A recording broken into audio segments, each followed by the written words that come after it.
السلام عليكم ورحمة الله وبركاته. الحمد لله رب العالمين خالق السماوات والأرضين، والصلاة والسلام على ما كان نبيا وآدم بين الماء والطين، وعلى آله وأصحابه أجمعين. أما بعد فأعوذ بالله من الشيطان الرجيم ببركة بسم الله الرحمن الرحيم. يا أيها الذين آمنوا لا تلهكم أموالكم ولا أولادكم عن ذكر الله ومن يفعل ذلك فأولئك هم الخاسرون. صدق الله العظيم وصدق رسوله النبي الحبيب الكريم. إن الله وملائكته يصلون على النبي يا أيها الذين آمنوا صلوا عليه وسلموا تسليما. صلى الله على سيدنا محمد وآله صلى الله على سيدنا محمد وآله. اللهم صل على محمد وعلى آل سيدنا مولانا رحمة للعالمين نبی جی رحمت تیری خزینہ جر قدمیر دھولی لے گے یسرب ہইল مدینہ. اللهم صل على سيدنا مولانا محمد وعلى آل سيدنا مولانا. ওগো নবী পরশমণি নাই যে আপনার তুলনা, আমরা আপনার পাইনি দেখা, আপনি আমাদের ভুলবেন না. আল্লাহুম্মা সাল্লি মাওলানা মুহাম্মদ ওয়ালা আলি সাইয়্যিদিনা مولانا محمد صلاة يا رسول الله عليكم سلام يا حبيب الله. ہر کے عشق مصطفیٰ سامان یوست بحر و بردر گوشے دامان یوست. صلاة یا رسول اللہ سلام یا حبیب اللہ. بنا دو میرے سینے کو مدینہ، نکالو بحر غم سے یہ سفینہ. صلاة یا رسول اللہ سلام یا حبیب اللہ. بلغ العلا بکمالہ کشف الدجا بجمالہ حسنت جمیع خصالہ صلوا عليه وآله الحمد لله والشكر لله والصلاة والسلام على خير خلق الله মহান রব্বুল আলামিনের আলিশান দরবারে অবনত মস্তকে অসংখ্য অগণিত শুকরিয়া আদায় করছি যে আল্লাহ পাক সুবহানাহু ওয়া তাআলা আমাদেরকে মেহেরবানি করে পবিত্র জুমাদাল আউয়াল শরীফের প্রথম জুমা আদায় করার লক্ষ্যে আল্লাহর ঘর মসজিদ তথা অত্র এলাকার স্বনামধন্য আলী রাজার বাড়ি জামে মসজিদের মধ্যে পবিত্র জুমার নামাজ আদায়ের লক্ষ্যে সর্বাগ্রে সমবেত হওয়ার তৌফিক দান করেছেন। সে আল্লাহ পাক রব্বুল আলামিনের দরবারে শুকরিয়া আদায়ের তে সকল উচ্চ আওয়াজ একবার বলি আলহামদুলিল্লাহ। সাথে সাথে অসংখ্য অগণিত দরুদ সালামের হাদিয়া নজরানা পেশ করছি হুজুর করিম রউফ রহিম সাল্লাল্লাহু তাআলা আলাইহি ওয়াসাল্লামের নূরানী কদম মোবারকের মধ্যে যাকে আল্লাহ পাক সুবহানাহু ওয়া তাআলা গোটা কুল কায়নাতের জন্য রাহমাতুল লিল আলামিন বানিয়ে প্রেরণ করেছেন, যে রাসূল পাক সাহেবে লাউলাক সাল্লাল্লাহু তাআলা আলাইহি ওয়াসাল্লাম সকল মানুষের মুক্তির দিশারি হিসেবে পৃথিবীতে এসে আমরা উম্মতদেরকে অন্যায়ের পথ থেকে নিয়ে এসে সত্যের পথ তথা জান্নাতের পথ দেখিয়ে দিয়েছেন। সেই রাসূল পাক সাহেবে লাউলাক সাল্লাল্লাহু তাআলা আলাইহি ওয়াসাল্লামের নূরানী কদম শরীফের মধ্যে আমাদের দরুদ সালামের হাদিয়া যেন আল্লাহ কবুল করেন, সকলে বলে আমিন। সম্মানিত মুসল্লিয়ানে কেরাম, পবিত্র কোরআনুল কারীম থেকে একটি আয়াতে কারিমা আপনাদের সামনে তেলাওয়াত করেছি, যা 28 নম্বর পারার সূরাতুল মুনাফিকুনের অন্তর্ভুক্ত। এই আয়াতে কারিমার আলোকে খুব অল্প সময়ের মধ্যে আমি কিছু কথাবার্তা বলে আমার আলোচনা শেষ করার চেষ্টা করব। বিশেষ করে আজকে আমি আলোচনা করার জন্য মনস্থ করেছি, বর্তমান যেহেতু সোশ্যাল মিডিয়ার যুগ, বর্তমান যেমন আমাদের কবি কাজী নজরুল ইসলাম বলেছিলেন যে বিশ্বজগৎ দেখব মোরা আপন হাতের মুঠোয় পুরে, গোটা পৃথিবীকে আমরা দেখব আপন হাতের মুঠোর মধ্যে। আজকে আপনারা দেখেন যার হাতে স্মার্টফোন আছে সে গোটা পৃথিবীর খবর এক মুহূর্তে পাচ্ছে। পৃথিবীর কোন প্রান্তে কি হচ্ছে যদি ইন্টারনেটের সাথে সংযুক্ত থাকে তাহলে সারা বিশ্বের খবর তার কাছে একেবারে স্পষ্ট, যেটা কবি নজরুল ইসলাম অনেক আগে বলেছেন যে বিশ্বজগৎ দেখব মোরা আপন হাতের মুঠোয় পুরে। বাস্তবিক পক্ষে আমরা সেটা দেখতে পাচ্ছি। তো আমি সোশ্যাল মিডিয়া যেহেতু এটা এখন আমাদের দৈনন্দিন জীবনের সাথে মিশে গেছে, কেউ চাইলেও এখন এটা থেকে একেবারে বেরিয়ে আসবে এটা সম্ভব না। তো আমরা চেষ্টা করব এই সোশ্যাল মিডিয়াকে কিভাবে আমরা দ্বীনের জন্য ব্যবহার করতে পারবো, যেটার মাধ্যমে আমরা আল্লাহ এবং আল্লাহর রাসূলের সন্তুষ্টি অর্জন করতে পারবো, সে বিষয় নিয়ে আজকে আমি আলোচনা করার চেষ্টা করছি। এজন্য আমি আজকে বিষয় নির্ধারণ করেছি সোশ্যাল মিডিয়ার যুগে মুসলমানের দায়িত্ব।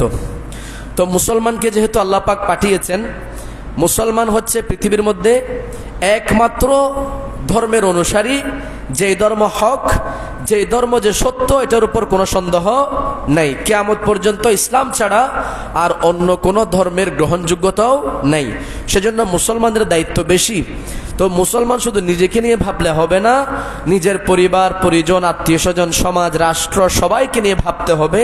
এজন্য আমি আজকে যেই বিষয় নির্ধারণ করেছি, আল্লাহ পাক সুবহানাহু ওয়া তাআলা আমাকে সে বিষয়ের আলোকে সত্য কথা বলার, আপনাদেরকে সত্য শ্রবণ করার এবং আজকের আলোচনা মোতাবেক আমাদের সকলকে জীবন গঠন করার তৌফিক দান করুন, সকলে বলে আমিন।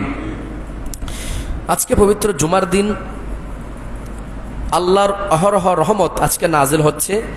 আমরা দোয়া করি আল্লাহ পাক আজকে অবতীর্ণ রহমতগুলোর মধ্যে আল্লাহ পাক আমাদেরকেও যাতে শামিল হাল করেন। আল্লাহর যে রহমত অবতীর্ণ হচ্ছে সেগুলো যাতে আমাদের ভাগ্য নসিব হয়, আল্লাহ আমাদেরকে সে তৌফিক দান করুন, সকলে বলি আমিন। তো আল্লাহ পাক সুবহানাহু ওয়া তাআলা ইরশাদ করছেন, যে আয়াতে কারিমা আমি আপনাদের সামনে তেলাওয়াত করেছি, ইয়া আইয়ুহাল্লাযীনা আমানু, হে ঈমানদারগণ, লা তুলহিকুম আমওয়ালুকুম ওয়ালা আওলাদুকুম আন যিকরিল্লাহ, তোমাদের ধন সম্পদ, তোমাদের সন্তান সন্ততি, তোমাকে আমি আল্লাহ যা নিয়ামত দিয়েছি সেগুলো যাতে লা তুলহিকুম আন যিকরিল্লাহ, আমার জিকির থেকে, আমার স্মরণ থেকে, আমার ইবাদত বন্দেগী থেকে সেগুলো যাতে তোমাকে দূরে সরায় না দেয়, তোমাকে গাফেল না করে, সেগুলো পেয়ে যাতে তোমরা আমি আল্লাহকে ভুলে না যাও। একটু জোরে বলেন না সুবহানাল্লাহ। আল্লাহ বান্দাকে কি শিখাচ্ছেন? এই আমার বান্দারা, তোমাকে আমি যে নিয়ামত দিয়েছি, আমরা জানি নিয়ামত তো অনেক কিছু আছে, কিন্তু যার কাছে সন্তান সন্ততি আছে এটা তার জন্য অনেক বড় নিয়ামত। যার কাছে একজন সন্তান নাই, সন্ততি নাই, তার কাছে গিয়ে আপনি জিজ্ঞাসা করেন তার মনের বেদনা কি, তার মনের দুঃখ কি, সেটা সে কাউকে খুলে বলতে পারছে না। কিন্তু যাকে আল্লাহ সন্তান দিয়েছেন, সম্পত্তি দিয়েছেন, এটা তার জন্য কত বড় নিয়ামত। তো আল্লাহ বলছেন, আমি যাকে সম্পদ দিয়েছি, যাকে আমি সন্তান সন্ততি দিয়েছি, আওলাদ ফরজন আমি দান করেছি, এগুলো যাতে তোমাদেরকে আমার স্মরণ থেকে, আমার জিকির থেকে তোমাদেরকে গাফেল না করে। জোরে বলেন সুবহানাল্লাহ। তাইলে আল্লাহ আমাদেরকে যে বিষয়বস্তু আমাদেরকে দেখাচ্ছেন, বান্দা যা নিয়ামত দিয়েছি সেগুলোর শুকরিয়া আদায় করবে, কিন্তু আমার শুকরিয়া না করে তোমরা গাফেল হবে না, দুনিয়ার প্রতি তোমরা ঝুঁকে যাবে না। এটা হচ্ছে আল্লাহর নির্দেশ। এরপর আসেন আল্লাহ এরপর কি বলছেন, ওয়ামাইয়া ফাআল যালিকা, যারা এই ধরনের কাজ করবে, সন্তান সন্ততি, ধন সম্পদ এগুলো পেয়ে যারা দুনিয়ার প্রতি ডুবে যাবে, আল্লাহকে ভুলে যাবে, আল্লাহর জিকির থেকে গাফেল হয়ে যাবে, আল্লাহ বলছেন ফাউলাইকা হুমুল খাসিরুন, ওই সমস্ত মানুষরা হচ্ছে ক্ষতিগ্রস্ত। জুড়ে বলি না নাউজুবিল্লাহ। তারা কি ক্ষতিগ্রস্ত? এখন আল্লাহ পাক সুবহানাহু ওয়া তাআলা আমাদেরকে স্পষ্টভাবে বলে দিলেন, হে আমার বান্দারা, তোমরা আমার জিকির থেকে গাফেল হইও না। একটা তো আবার শেষে গিয়ে বলতেছে, যদি তোমরা আমার জিকির থেকে গাফেল হয়ে যাও তাহলে হবে কি, সেটাও আল্লাহ বলে দিলেন, ফাউলাইকা হুমুল খাসিরুন। তাহলে এই আমার জিকির থেকে গাফেল হয়ে যাওয়া, এটা তোমার জন্য ধ্বংসের কারণ হবে, তোমার জন্য আপনার ক্ষতিগ্রস্তের কারণ হবে। তো আমরা আল্লাহর সন্তুষ্টি চাওয়ার জন্য, আল্লাহকে রাজি করার জন্য তো দুনিয়ার সব কাজ করি। তো এত কিছু করার পরে যদি আমরা আল্লাহকে রাজি করতে না পারি, তাহলে এটা আমাদের জন্য দুর্ভাগ্যের ব্যাপার না? এজন্য আল্লাহ আমাদেরকে সৌভাগ্যের কথা বলে দিলেন, যে যেটার কথা আমি বললাম দুর্ভাগ্য যেটার মধ্যে আছে, তোমার জন্য ক্ষতি যেটাতে আছে, তুমি সেটা থেকে ফিরে আসো, সেটাকে পরিবর্তন করো, তাহলে তোমার অবশ্যই লাভ হবে, তুমি নিজেই লাভবান হবে। জোরে বলেন না সুবহানাল্লাহ। তাইলে আল্লাহ আমাদেরকে স্পষ্ট করলেন কি, ধন সম্পদ পেয়ে, আওলাদ পেয়ে আমার জিকির থেকে গাফেল হবে না, যদি হয়ে যাও তাহলে তোমরা কি হবে, ক্ষতিগ্রস্ত হবে। এটা হচ্ছে আয়াত। এটার আলোকে আমি এখন কিছু কথা বলবো। তো আমি আসলে একটু অসুস্থতা বোধ করছি। যখন বের হচ্ছিলাম তখন ভাবছিলাম হয়তো আজকে না আসি, আবার ভাবতেছি যেহেতু আগে থেকে বলা হয় নাই, তো সেজন্য সাহস করে চলে আসলাম। আলহামদুলিল্লাহ। তারপরেও কোনো রকম আপনাদের সামনে আল্লাহ পাক দাঁড়ানোর তৌফিক দান করেছেন। তো দোয়া করবেন যতক্ষণ কথা বলি আল্লাহ পাক যাতে স্থির রাখেন এবং কথাগুলো বলতে পারি। তা আপনাদের একটু মনোযোগ লাগবে, একটু মনোযোগ দিয়ে শুনবেন, আমি দীর্ঘায়িত করব না, শুনেন। তো আল্লাহ পাক সুবহানাহু ওয়া তাআলা আমাদেরকে সবচেয়ে বড় যেটা দয়া করেছেন, সেটা হচ্ছে আমাদেরকে আল্লাহ মানুষ বানিয়ে পাঠিয়েছেন। এটা ঠিক না? আল্লাহ তো 18,000 মখলুকাত বানিয়েছেন, কিন্তু 18,000 মখলুকাতের মধ্যে সবচেয়ে শ্রেষ্ঠ হচ্ছে কি, মানুষ। আল্লাহ আমাদেরকে কি বানালেন? মানুষ বানিয়ে পাঠালেন। তো মানুষ কেন বানালেন সেটারও আল্লাহ একটা কথা বলে দিয়েছেন, এটা আমরা জানি। আল্লাহ বলছেন, আমি মানুষ বানিয়েছি এবং জিন বানিয়েছি। এটা কোরআনে পাকে আছে, ওয়ামা খালাকতুল জিন্না ওয়াল ইনসা ইল্লা লিয়াবুদুন। আমি মানব এবং জিন এই দুই জাতিকে আমি সৃষ্টি করেছি আমি আল্লাহর ইবাদত করার জন্য। জোরে বলেন সুবহানাল্লাহ। তাহলে মানুষ বানানোর পেছনে কারণ কি আল্লাহ তো বলে দিলেন, ঠিক না? আসেন, তো বর্তমান সময়ে আমি যে বিষয়টা ধরলাম, আমি সেই বিষয় নিয়ে কথা বলবো, অন্যদিকে যাব না। তো শুনেন, বর্তমান সময়ে সোশ্যাল মিডিয়া এটা যেহেতু আমাদের জন্য একেবারে ওতপ্রোতভাবে জড়িত হয়ে গেছে, এটা আমাদের এখন দৈনন্দিন কার্যক্রম। এমন কোনো মানুষ নেই, একেবারে আবাল বিদ্যা বনিতা সকলেই গড়ে দেখবেন মোবাইলের সাথে ওনার সম্পর্ক। মোবাইল থেকে উনি ইউটিউব খুলছেন, হয়তো ওয়াজ দেখছেন কিংবা সংবাদ দেখছেন, নাতে রসুল দেখছেন, যেটাই হোক একটা না একটা দেখেন। তো এখন আমাদের কিছু দায়িত্ব আছে, আমি সেইগুলো নিয়ে কথা বলবো। যেমন বর্তমান সময়ের মধ্যে আমরা অধিকাংশ মানুষ, বিশেষ করে যুবক ভাইয়েরা, ফেসবুক, টিকটক, ইউটিউব, ইনস্টাগ্রাম, তারপর আপনার আরও যা যা আছে আর কি, এগুলোর সাথে আমাদের যুবক ভাইয়েরা জড়িত। এখন যদি আপনি তাদেরকে বলেন যে তুমি ফেসবুক আজ থেকে চালাবে না, ইউটিউব চালাবে না, ইনস্টাগ্রাম চালাবে না, তারপর আপনার টুইটার, টিকটক, এগুলোর মধ্যে তুমি থাকবে না, কয়জন এই কথাটা মানবে? তো আমাদের করতে হবে কি, ঠিক আছে তোমরা চালাও, তবে এমনভাবে চালাতে হবে যেটা তোমার জন্য দুনিয়া আখিরাতে ধ্বংসের কারণ না হয়। কারণ আমার থেকে যে সময়টা চলে যাচ্ছে, প্রত্যেকটা মুহূর্ত আমার জন্য অত্যন্ত গুরুত্বপূর্ণ। এই সময়টা চলে গেলে আমি শুধু আফসোস করবো যে, কিন্তু এটা আমি আর ফিরে পাবো না। ওই যে ছোটবেলায় আমরা পড়তাম, শিশুদেরকে যেটা বলা হতো, খেলায় মজিয়া শিশু, কাটাইও না বেলা, সময়ের প্রতি কভু করিও না হেলা। শেষে কি আছে, আজি যে সময় গত হইল তোমার, আসিবে না পুনঃ তাহা আসিবে না আর। এটা তো বাস্তব, যে সময়টা আপনার থেকে চলে যাচ্ছে, এটা কি আপনি হাজারো চেষ্টা করলে ফিরিয়ে আনতে পারবেন? তো সম্ভব না। তো এখন কি করতে হবে, হুজুর আমরা তো অনেক সময় কাটাই ফেলাম, এখন কি করব? তো এখন দায়িত্ব হচ্ছে, আপনার এখনো সময় যা বাকি আছে, অন্তত এই সময়টা যদি আপনি কাজে লাগাতে পারেন, আপনার ভবিষ্যৎটাকে যদি আপনি আল্লাহ এবং আল্লাহ রসুলের স্মরণের মধ্যে, ইয়াদগারের মধ্যে আপনি কাটাতে পারেন, এটা হয়তো আপনার জন্য নাজাতের উসিলা হয়ে যাবে। আল্লাহ আমাদেরকে তৌফিক দান করুন, সকলে বলি আমিন। আসেন, তো আজকের যুগকে যেহেতু প্রযুক্তির যুগ বলা হচ্ছে, তো এই প্রযুক্তির যুগের মধ্যে এগুলো আমাদের জ্ঞানকে খুলে দিয়েছে, আমাদের জ্ঞানের দরজাকে কি করে দিয়েছে, খুলে দিয়েছে। এটা আমরা জানি যে আজকে এই বিভিন্ন মাধ্যমে আমরা গোটা পৃথিবীকে যেহেতু আমাদের হাতের মুঠোয় নিয়ে এসেছি, আমরা গোটা পৃথিবীর খবর যেমন এক মুহূর্তে পাচ্ছি, অনেক জ্ঞানও আমরা শেখার সুযোগ পাচ্ছি।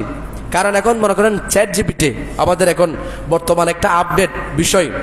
আপনি যে কোনো একটা বিষয় আপনি যদি তাকে লিখেন যে আমি একটু এই বিষয়ে চাই, সে আপনাকে নিশ্চিতভাবে দীর্ঘ লম্বা লিখে আপনাকে লিখে দিবে। তাহলে দুনিয়া এতটা সহজ হয়ে গেছে। তো এখন আমরা কি করি, এগুলোকে ফেসবুক দেখেন, আপনি ফেসবুকের মধ্যে দেখবেন অনেক ছেলেরা এগুলো নিয়ে হাসি ঠাট্টা করে। কি করে, বিভিন্ন, যেমন একদিন একজনকে দেখলাম, সে চ্যাট জিপিটিকে বলতেছে যে তুমি তো সব কিছু পারো, আমরা একটা কাজ করে দাও। বলে হ্যাঁ কি করব? বলো তুমি আমাকে 1 থেকে 1 লক্ষ পর্যন্ত গুণে দেখাও। এগুলো সময় নষ্ট না? তা আমার কাজটা কি এর সাথে আমার দুষ্টুমি করার? অথচ আমি একজন মুসলমানের ছেলে, আমার দায়িত্ব কি ছিল? আমার দায়িত্ব ছিল আমার সময়টাকে কাজে লাগানো, সময়টাকে আল্লাহর জিকিরের মধ্যে ব্যস্ত রাখা, সময়টাকে দিন শিকার পিছনে কাজে লাগানো, আল্লাহ এবং আল্লাহ রসুলের ইয়াদগারের মধ্যে সময় দেওয়া। কিন্তু আজকাল আমরা এগুলো নিয়ে মজা শুরু করে দিয়েছি। তারপর বিভিন্ন অশ্লীল ভাষা, যেমন আমাদের চট্টগ্রামের ভাষা, তো চট্টগ্রামের ভাষা কি আপনার চ্যাট জিপিটি পারবে? তা আমি তাকে নিয়ে অনেক সময় মস্কারি করি। তো এগুলো ঠিক নয়। আমরা এগুলো যেহেতু প্রযুক্তি, এগুলোর কল্যাণ আমরা নিব, কিন্তু এগুলো নিয়ে আমরা অযথা সময় নষ্ট করবো না, এটা আমাদের জন্য কোনো কাজে আসবে না। এগুলো নিয়ে আমি সামনে আসবো, কথা বলবো। এবার আসেন,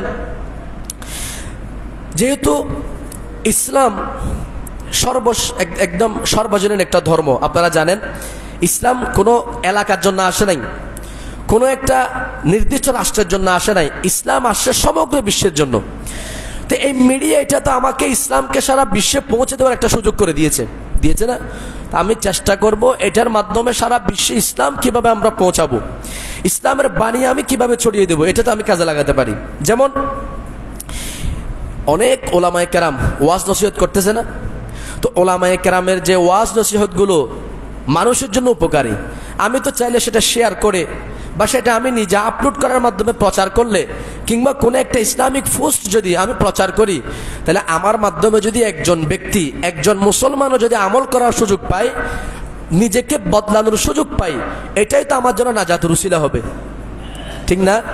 এখন আমরা সেগুলো না করে করতেছি কি, অযথা সময় নষ্ট করতেছি। তো এই জন্য আমার আলোচনা যারা শুনছেন, আমি সবার প্রতি করজোরে এই আহ্বান করব, আপনারা এই সোশ্যাল মিডিয়াকে অযথা সময় নষ্ট করার পেছনে কাজে লাগাবেন না, বরং এমন কাজে লাগাবেন যেটা আপনার দুনিয়া এবং আখিরাত উভয় জাহানে আপনাকে কাজে দিবে।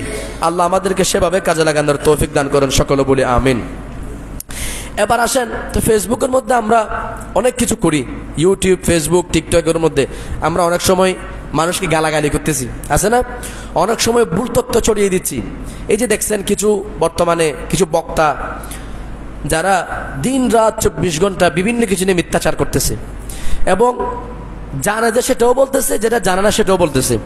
মনে রাখা উচিত যে আমার এই কথাটা এক সময় আমি বললে আমার এখানে মজলিসের মানুষ শুনতো, কিন্তু এখন সেটা মজলিসের মধ্যে সীমাবদ্ধ নাই। এই আলোচনা এখন সারা বিশ্ব শুনতেছে। তো সারা বিশ্ব যখন আমার আলোচনা শুনতেছে, আমাকে মনে রাখতে হবে এমন কথা আমার বলা দরকার যেটার কারণে আরেকজন মুসলমানের দিনের কোনো ক্ষতি না হয়। এখন আমি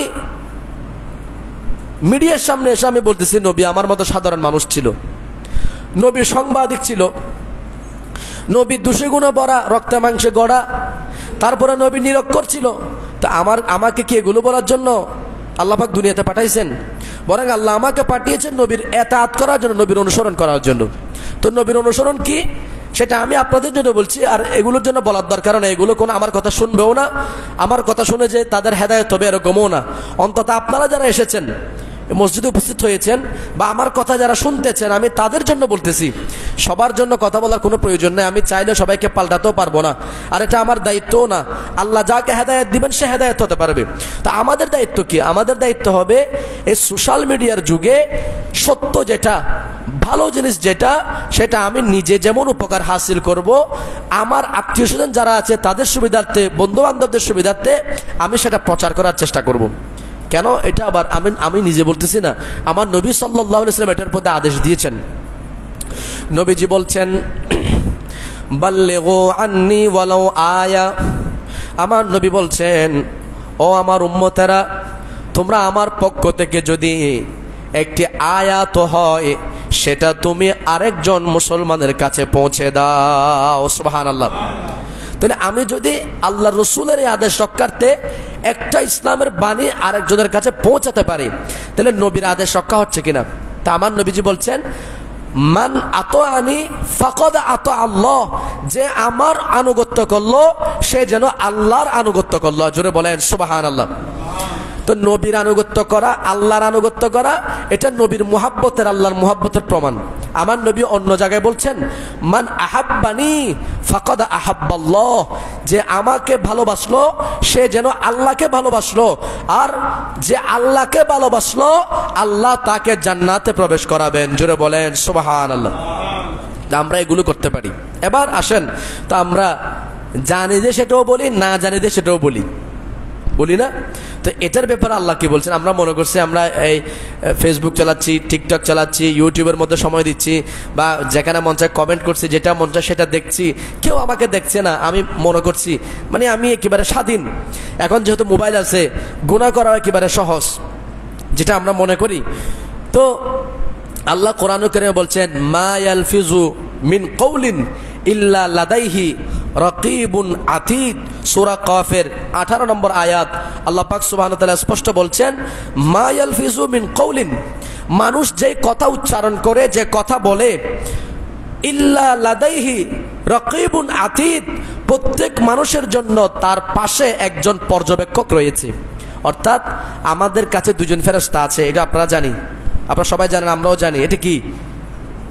কিরামান কাতিবিন। দুই কাঁধে দুজন আছে, একজন আমার ভালো কাজগুলো লিখতেছে আর একজন আমার খারাপ কাজগুলো লিখতেছে। তো আমার পাশে দুজন যখন পর্যবেক্ষক আছে, আমার সব কিছু, আমার সমস্ত আসা যাওয়া, উঠা বসা, আমার সমস্ত কিছু একজন যখন রেকর্ড করতেছে, যেমন আপনারা নিজেরা বুঝেন, যদি কোথাও সিসি ক্যামেরা থাকে, চোর সিসি ক্যামেরা দেখলে কি চুরি করে? বলেন না, চুরি করতে পারে? যখন সে সিসি ক্যামেরা দেখে হয়তো মুখ ডেকে ফেলে যাতে না দেখে। আচ্ছা, তো সিসি ক্যামেরা থেকে না আপনি মুখ ডেকে চুরি করতে পারবেন, কিন্তু আল্লাহর ফেরেশতা থেকে আপনি যত গোপনে যান না কেন, আপনি কি গোপন হতে পারবেন? তো আপনি যে গুনাহ করতেছেন, কেমনে ভাবতেছেন যে আমাকে ফেরেশতা দেখতেছে না, আমাকে কেউ দেখতেছে না?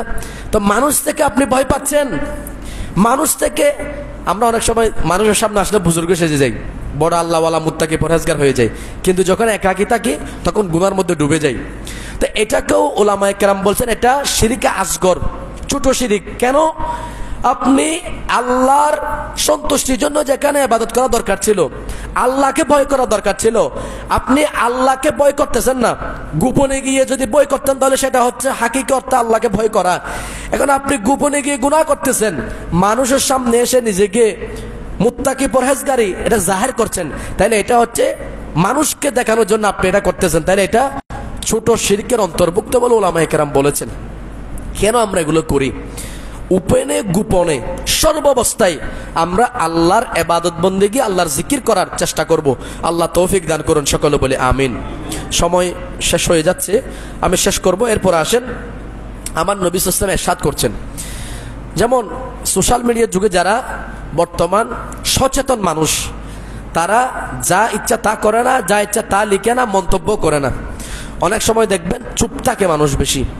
আমরাও এক সময় এগুলো নিয়ে অনেক প্রতিবাদ করতাম, বিভিন্ন কিছু দেখলে অনেক কমেন্টস করতাম, এখন করি না। কেন করি না? কারণ আমার কমেন্টের কারণে তার ভিডিওটা আরো বেশি ভাইরাল হবে, এটা আরো বেশি ছড়াবে। তো কমেন্ট করার মাধ্যমে তার ভিডিওটা ভাইরাল করার কোনো প্রয়োজন নাই, এক নম্বর সেটা। দুই নম্বর, এটা আমি কমেন্ট করার মাধ্যমে আমার সময়টা নষ্ট হচ্ছে, তার কোনো, এটা বরং তার লাভই হচ্ছে। কারণ আমি যত এটা কি করতেছি, কমেন্ট করতেছি, এটা তত মানুষের কাছে ছড়াচ্ছে। তো ছড়ানোর ক্ষেত্রে দায়টা আমিও আসি, এটা যেন না হয়। তো এখন আল্লাহ রাসূলের হাদিস হচ্ছে কি, মান কানা ইউমিনু বিল্লাহি ওয়াল ইয়াউমিল আখির, যে ব্যক্তি আল্লাহ এবং পরকালের উপর ঈমান রাখে, তো আমার নবী কি বললেন, ফালইয়াকুল খায়রা, সে যেন ভালো কথা বলে, উত্তম আচরণ করে। আর কি, আও লিয়াসমুত, অথবা যদি সে ভালো কথা বলতে না পারে, ভালো কথা বলতে নাও জানে, তাহলে কি করবে, লিয়াসমুত, সে চুপ থাকবে, কোনো ধরনের কথা বলবে না। অন্য জায়গায় আমার নবী সাল্লাল্লাহু আলাইহি ওয়াসাল্লাম বলছেন, মান সামাতা নাজা, যে ব্যক্তি চুপ থাকলো সে নাজাত পেল। আপনারা জানেন যে যত বেশি কথা বলে সে তত বেশি ভুল করে, যে কথা বলে না সে ভুলও করে না।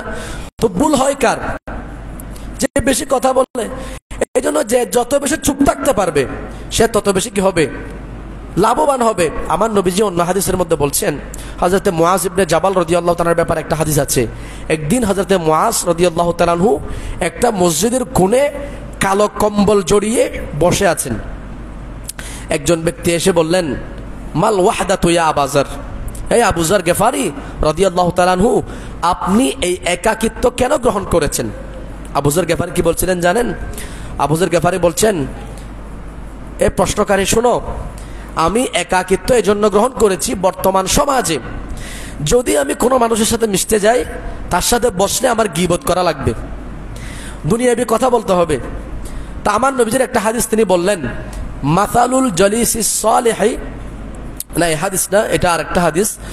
আমার নবী সাল্লাল্লাহু আলাইহি ওয়াসাল্লাম বলছেন, যদি তুমি কোনো নেক সঙ্গী পাও তাহলে সেটা তোমার একাকিত্ব থেকে উত্তম। আর যদি তুমি কোনো নেক সঙ্গী না পাও, ভালো কোনো সঙ্গী যদি তুমি না পাও, যার সাথে বসলে তোমার গীবত হবে, গুনাহের কথা বলতে হবে, দুনিয়াবি কথার মধ্যে তুমি ডুবে যাবে, আল্লাহ রাসূলের শরণ থেকে ভুলে যাবে, ফাহিশ কথা, অশ্লীল কথাবার্তা তোমাকে বলতে হবে, ওই সময়ের মধ্যে তুমি একাকী থাকা, এটা তোমার জন্য মানুষের সাথে থাকার থেকে উত্তম। জোরে বলেন না সুবহানাল্লাহ। এখন আমরা কি করি, একা থাকলে মোবাইল আছে, মোবাইলের মধ্যে যা মন চায় তা করছি, যা মন চায় তা দেখছি, নিজেকে গুনার মধ্যে ডুবিয়ে রাখছি। আর যখন বন্ধু বান্ধবের কাছে যাই, ওই কারো গীবত করা, সমালোচনা করা, আর একজন মানুষের অতীত নিয়ে টানাটানি করা, এগুলো নিয়ে আমরা বসে থাকি। তো আমাকে তো এটার জন্য পাঠাই নাই, আল্লাহ আমার দায়িত্ব দিয়ে আমাকে পাঠিয়েছেন, ওয়ামা খালাকতুল জিন্না ওয়াল ইনসা ইল্লা লিয়াবুদুন, আল্লাহর ইবাদত করার জন্য আমাকে পাঠালেন। তো আমরা তো সেটা করতেছি না, আমরা করতেছি কি, দুনিয়া নিয়ে পাগল হয়ে গেছি। তো যেটা বললাম, আল্লাহ আমাদেরকে যেটা বলেন, তোমরা ইয়া আইয়ুহাল্লাযীনা আমানু লা তুলহিকুম আমওয়ালুকুম ওয়ালা আওলাদুকুম আন যিকরিল্লাহ, এটার দিকে খেয়াল করেন। আল্লাহ বলছেন, তোমাদের ধন সম্পদ, তোমাদের সন্তান সন্ততি, তোমাদেরকে যেন আল্লাহ থেকে গাফেল না করে, আল্লাহর জিকির থেকে গাফেল না করে। তো যেখানে সন্তান সন্ততি, ধন সম্পদ পর্যন্ত আল্লাহ থেকে যেন গাফেল না করে, সে কথা আল্লাহ বান্দাকে বলে দেন। সেখানে সোশ্যাল মিডিয়া বর্তমানে আল্লাহ থেকে বেশি গাফেল করতেছে না?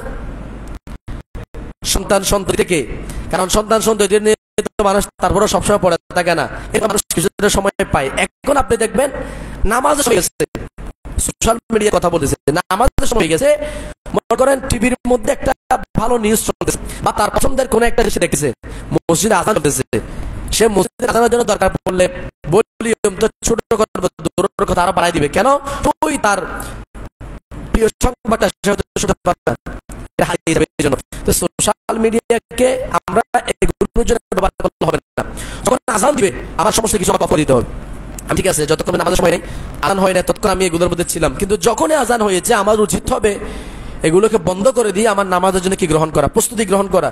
কিন্তু আপনারা দেখেন বর্তমান সময়ের মধ্যে অনেক যুবককে আপনি দেখবেন আযান চলতেছে, তার কানের ভিতরে হেডফোন আছে, আযান চলতেছে, অনেক ঘরের মধ্যে আছে একদম ফুল ভলিউমের মধ্যে টিভি চলতেছে, আযান চলতেছে ঘরের মধ্যে ফুল ভলিউমের মধ্যে হিন্দি সিরিয়াল চলতেছে।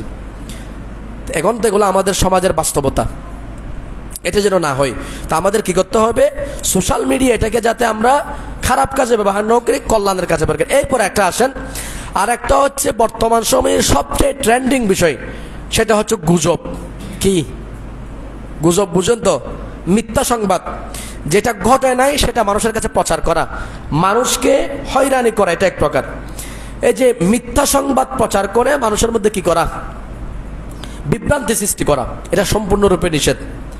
আল্লাহর কোরআন বলছেন, সূরা হুজুরাত খুলেন, আল্লাহ পাক সুবহানাহু ওয়া তাআলা ইরশাদ করছেন, ইয়া আইয়ুহাল্লাযীনা আমানু ইন জাআকুম ফাসিকুম বিনাবাইন ফাতাবায়ানু আও তুসিবু কওমান বিজাহালাতিন ফাতুসবিহু আলা মা করছে কি করে না এটা আমি জানি না, এখন আমিও তার সাথে লেগে গেলাম, তুমি তো ঠিক বলছো, সে এরকম এরকম, আমার সাথে যখন সত্যতা আমি আসছে, এখন আমিও কিছু তার সাথে যোগ করলাম। বর্তমান সময়ের মধ্যে চলতেছে এটা। তা আল্লাহর কোরআন বলছেন তোমার কাছে বলে আমিন। যাই হোক, কথা লম্বা করব না। এরপর আসেন, আমার নবী সাল্লাল্লাহু আলাইহি ওয়াসাল্লাম বলছেন কারো ব্যাপারে মন্তব্য করার ক্ষেত্রে, কারো ব্যাপারে কথা বলার ক্ষেত্রে আমার নবী বলছেন যিকরুকা আখাকা বিমা ইয়াকরাহু। আমার নবী সাল্লাল্লাহু আলাইহি ওয়াসাল্লাম বলছেন গীবত কাকে বলা হয়, তোমার কোন বললাম, আমি বললাম যে ওই ব্যক্তি ভালো নয়, সে মানুষের হক নষ্ট করেছে, অথচ এরকম কোনো কিছু তার কাছে থাক বা না থাক, এটা প্রথমে হচ্ছে থাক। আমার নবীর কাছে যেমন একজন এসে বলেন, ইয়া রাসূলুল্লাহ, কোনো ব্যক্তির কাছে কোনো একটা দোষ আছে, আমি কি সেটা বলতে পারবো না? নবীজি বললেন তার কাছে যে দোষটা আছে সেটা বলার নাম গীবত, আর যেটা তার কাছে নাই সেটা বলাটা তো তুহমত, মিথ্যা অপবাদ।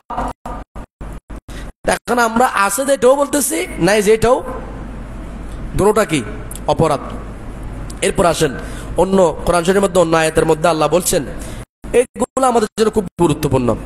আল্লাহ তোমরা বিরত থাকো কাসীরাম মিনাজ জন্নে, মানুষ সম্পর্কে কোন ধরনের ধারণা পোষণ করা থেকে, কোন মানুষ সম্পর্কে কোন মন্দ ধারণা পোষণ করিও না, আল্লাহ এটা স্পষ্ট বলে দিলেন।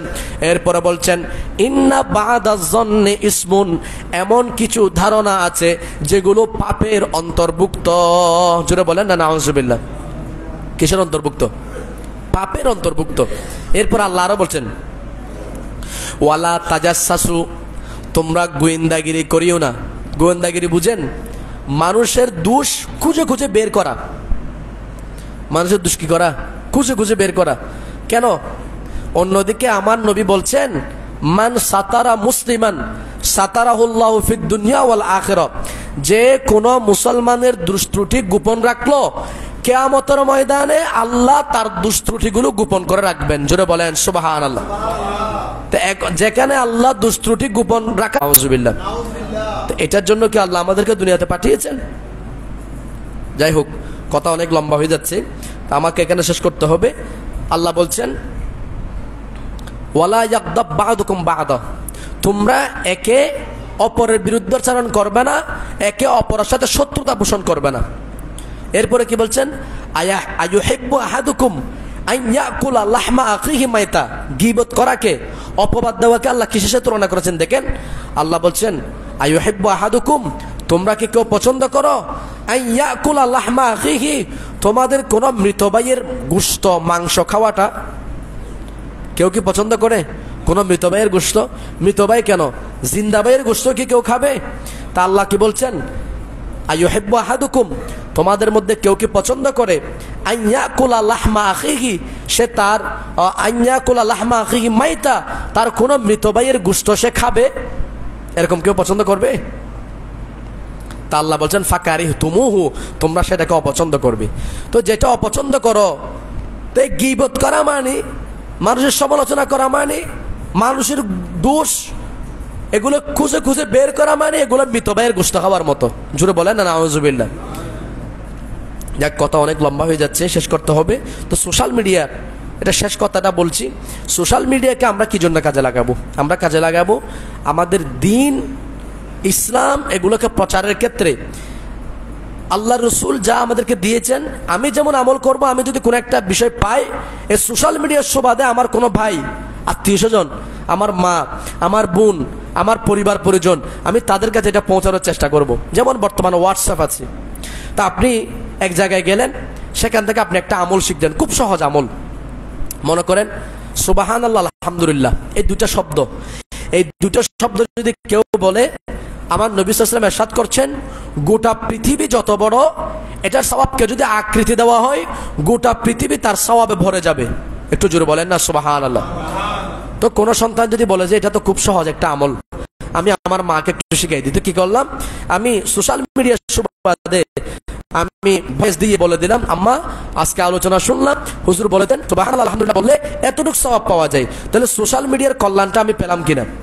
তা আমি এইভাবে কল্যাণটা গ্রহণ করতে পারি। এখন আমি কি করতেছি, সোশ্যাল মিডিয়ার মধ্যে কারো দোষ পাইলে ওটা আরেকজনের কাছে ছড়াই দিচ্ছি, এটা তো আমার দায়িত্ব না। যাই হোক, এটা যেন না করি। এরপর আসেন পর্দার গুরুত্ব, এটা খুব বেশি একেবারে সেন্সিটিভ বিষয় আমাদের জন্য। বর্তমান সময়ে আপনি দেখবেন এই অনলাইন সাইট বাছাই করে এটাকে ইনকামের মাধ্যম বানিয়েছেন। বেপর্দা হয়ে নিজের স্ত্রীকে যেখানে পর্দার ভিতর রাখাটা স্বামীর দায়িত্ব, সেই স্বামী এখন সেই স্বামী সহ স্ত্রীকে নামিয়ে দিয়েছে এই অনলাইনের মধ্যে ইনকাম করার জন্য। পর্দার কোনো ঠিক ঠিকানা নাই। একটা সময় এটা গায়রত বড় জিনিস। আমরা দেখেছি আমাদের মা বোনেরা, আলহামদুলিল্লাহ, আল্লাহ এই ধরনের পর্দাশীলতা পৃথিবীর সকল মা বোনদেরকে দান করুক, সকলে বলে আমিন। এখনো পর্যন্ত অনেক মা বোনেরা আছে, আপনারা দেখবেন ওনারা কোনো ব্যক্তি দেখলে, কোনো পুরুষ দেখলে নিজেকে আড়াল করে ফেলেন, অনেক সময় চলা বন্ধ করে দেন, মুখ ঢেকে রাখেন, এগুলো আপনারা দেখছেন না? কিন্তু সামনে এগুলো আর দেখবেন না, বর্তমান সময় এগুলো উঠে যাচ্ছে। পর্দা, এখন পর্দা করতে হচ্ছে কেন? সে তো বেপর্দা হয়ে যখন সে লাইভ দিছে ফেসবুকের মধ্যে, নিজের ভিডিও যখন ফেসবুকে ছাড়তেছে, গোটা পৃথিবীর লক্ষ কোটি মানুষ দেখতেছে, আবার মিলিয়ন মিলিয়ন ভিউ হয়। এই ভিউসের আশায় কিছু ইনকাম করার জন্য নিজের স্বামী স্ত্রী দুজনে নেমে গেছেন, কিসের জন্য? এই ইনকামের জন্য। তো পর্দা এজন্য আল্লাহর ভিডিও, ছবি, পোস্ট, এখানে দেখবেন অনেক আপনার বেগানা নারীর ছবি তা আপনার সামনে আসতেছে, তো চোখে যখন পড়তেছে এটা স্বাভাবিক, তো আপনার চোখের জেনা হচ্ছে। তা আমার নবীজি বলছেন জিনাল আইনিন নাজার, কেউ যদি চোখ দিয়ে কোনো বেগানা নারীর দিকে তাকায়, এটা হচ্ছে তার চোখের জেনা। তো এখন তো অহরহ হচ্ছে, তো সেজন্য আমাদেরকে সতর্ক হতে হবে। সতর্ক হতে হবে কি, আমার সামনে যদি এরকম কোনো ছবি চলে আসে, আমি দ্রুত এটা স্ক্রল করে উপরে তুলে দেব, এটা যাতে না, মানে কোন বেগানার ছবি যাতে আমার চোখে না পড়ে, আমি সাথে সাথে স্ক্রল করে ফেলবো। এইগুলো হচ্ছে আমাদের দায়িত্ব।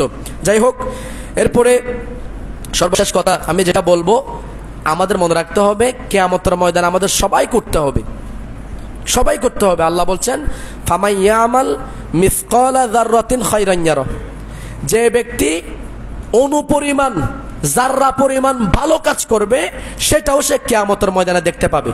আর কি, ওয়ামান ইয়ামাল মিসকালা যাররাতিন শাররান ইয়ারা, আর অনুপরিমাণ যদি কেউ কোনো খারাপ কাজ করে সেটাও কিয়ামতের ময়দানে সে দেখতে পাবে।